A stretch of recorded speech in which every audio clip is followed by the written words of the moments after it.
Καλημέρα σας. Είμαι η Αλήσια από το Εργαστήριο Θετικής Ενέργειας, Έρευνας και Μαντικών Τεχνών, για όσους δεν με ξέρουν. Σήμερα θα ξεκινήσουμε με απλά πραγματάκια, να κάνουμε κάποιες επενθυμίσεις και κάποιες διευκρινήσεις εν αρχής, γιατί πολλοί φίλοι παίρνουν τηλέφωνο και ρωτάνε Αλήσια αν θα το κάνουμε έτσι, αν θα το κάνουμε αλλιώς, αν θα πιάσει καλά, δεν θα πιάσει. Να πω στους φίλους μου ότι καλό είναι να υπάρχει μια συγκεκριμένη ροή πραγμάτων για να έχουμε και τα καλύτερα θετικά αποτελέσματα ή την καλύτερη έκβαση πραγμάτων στην τέχνη ή στην πράξη στην οποία ξεκινήσαμε να κάνουμε. Για το οτιδήποτε, για οποιοδήποτε σκοπό είναι αυτό, είτε είναι για να προσελκύσουμε χρήματα, είτε να προσελκύσουμε ανθρώπους, είτε να παγώσουμε εχθρούς, να παγώσουμε εμπόδια και ούτω καθεξής. Όλα αυτά να ξέρετε ότι λειτουργούν καλύτερα εφόσον υπάρχει μια σειρά και η καλύτερη ροή πραγμάτων. Τι εννοώ? Εννοώ το εξής, ότι ποτέ ένας χειρούργος δεν θα έκανε μια εγχείρηση φυσικά χωρίς αναισθητικό.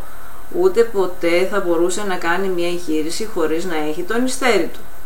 Οπότε, όπως καταλαβαίνετε, καλό είναι να ξεκινήσουμε με απλά πραγματάκια για να καταλήξουμε στο τέλος να έχουμε και την σωστή έκβαση των πραγμάτων.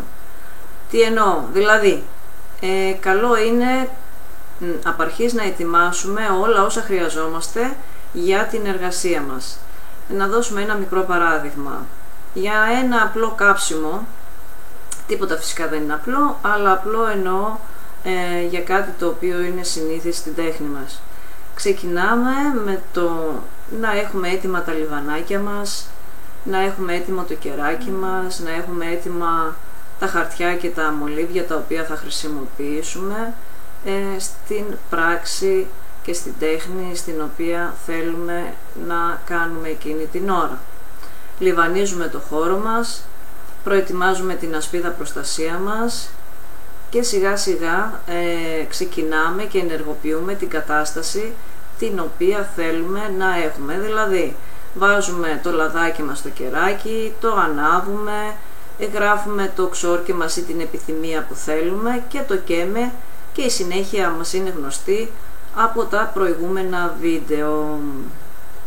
Πιστέψτε με φίλοι μου ότι όσο περισσότερο ασχοληθείτε με κάτι το οποίο έχετε βάλει κατά νου, τόσο καλύτερα αποτελέσματα θα έχετε.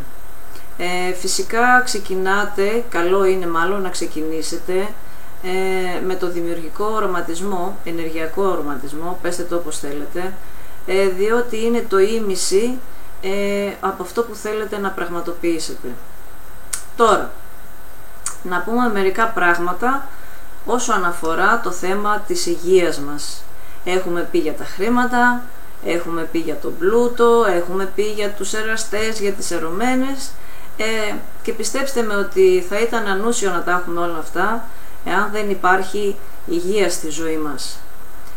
Τώρα που το φεγγαράκι μας χάνεται, μαζί με αυτό μπορούμε να παρακαλέσουμε να χαθούν οτιδήποτε στέκεται εμπόδιο στην υγεία μας, οτιδήποτε μας ενοχλεί, οτιδήποτε είναι περιττό πάνω στο σώμα μας. Τι εννοώ με αυτό? Δηλαδή κάποιες κρεατοηλιές ίσως, κάποιες μυρμήγκες, να πούμε και κάτι και ασφανή και αστείο, ας πούμε η ψαλίδα από το μαλλί μας και ούτω καθεξής. Είναι απλό. Αυτή η διαδικασία μπορεί να τη ζητήσετε είτε από το φεγγαράκι σας, είτε να κάνετε το κάψιμο το οποίο όλοι μας γνωρίζουμε φυσικά. Επικαλούμαστε το φεγγαράκι να μας βοηθήσει όπως χάνεται αυτές τις μέρες, να πάρει μαζί του τον πόνο, την αρρώστια, τα εξανθήματα ή οτιδήποτε μας ενοχλεί από άποψη υγείας, ή κάνουμε το κάψιμο στο κεράκι μας και λέμε τα εξής λογάκια, ότι όπως χάνεται και λιώνει αυτό το κεράκι, έτσι να χαθεί ο κάθε πόνος, η κάθε ασθένεια, το κάθε παράσιτο που έχουμε στο σώμα μας ή και στην ψυχή μας, για να μας αφήσει να συνεχίσουμε πιο ήρεμοι, πιο ευχαριστημένοι τη ζωή μας.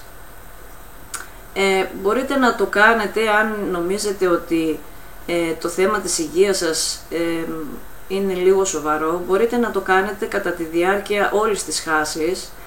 Αν νομίζετε ότι είναι θέμα το οποίο είναι πιο ελαφράς αντιμετώπισης, μπορείτε να το κάνετε επί 3 μέρες. Δηλαδή να κάνετε το εξής: να ανάψετε το κεράκι σας σήμερα και παράλληλα να το καίτε για άλλες 2 μέρες, σύνολο 3.